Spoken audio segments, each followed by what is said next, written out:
Resuscitated Collections, Chapter Number 2.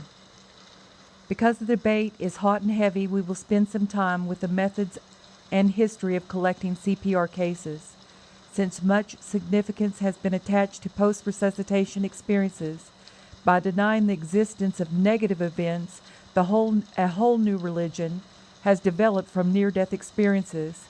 However, since the cases are plentiful and may include your own family, you may wish to collect your own series of cases to make your own conclusions.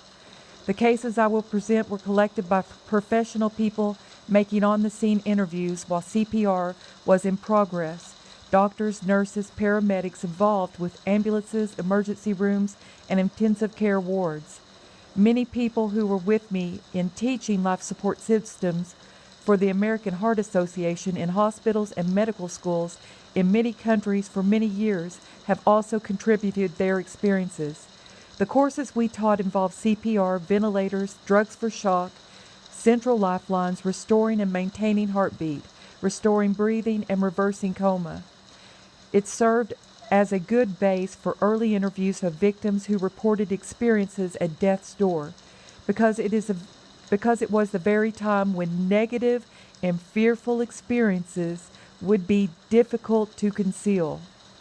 After publishing some initial negative cases several years ago, I found myself running counter to the grain of other authors, pushed into the fray of controversy, thrown to the sharks, so to speak. The audacity of it all, a relic of a 007 thriller, a Texas billionaire traditionally challenged his guest with a shark-infested swimming pool. "It takes guts to get ahead in this world," he said. "There are 6 man-eating sharks in this pool. If any of you are daring enough to risk your life against them, I will help you form a new business." The billionaire gestured with his hands. "Whoever can swim across from here to there and come out alive on the other side can have any one of 3 choices: my beautiful daughter's hand in marriage, half of my business assets, or all of my oil fields." Hearing a loud splash behind them, the billionaire turned to see a man flailing in a frenzy with his clothes on, churning the water for dear life.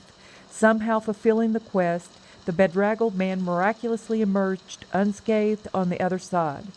"My dear fellow," the billionaire said to his victim, "you have accomplished something unattainable by anyone before. Now I will honor my commitment. Which reward will you have? My daughter, I suppose." "No, sir, not your daughter."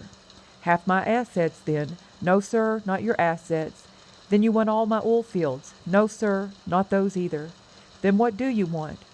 "I want to know who had the nerve to push me in." "Well, to this day, I don't know who it was that pushed me in."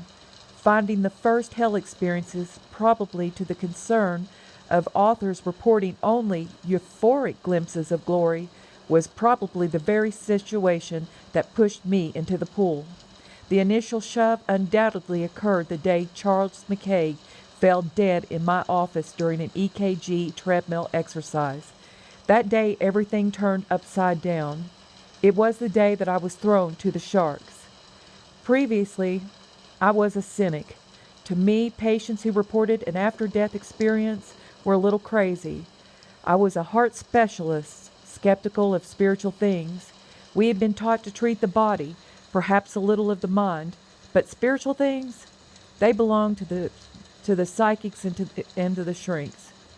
The possibility that spiritual issues could emanate from CPR would have frightened even old doctors Cowenhoven and Jude in their original closed chest experimentations at Johns Hopkins Medical Center back in 1960, much less today, when over 100,000 lives are saved each year by modifications of their technique. It now borders on the fantastic to realize that clinical death experiences have become the only experimental link between ancient prophecies and modern science.